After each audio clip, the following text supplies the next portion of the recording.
სოფელ ზედახუნში საჯარო სკოლის მშენებლობის პროცესს გავეცანით. პროექტი ითვალისწინებს სკოლის შიდა და გარე სივრცეების სტანდარტების შესაბამისად მოწყობას.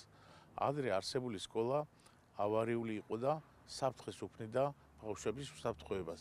მარტვილში განათლების სამინისტრო ასევე აშენებს სოფელ ტარელში სკოლას.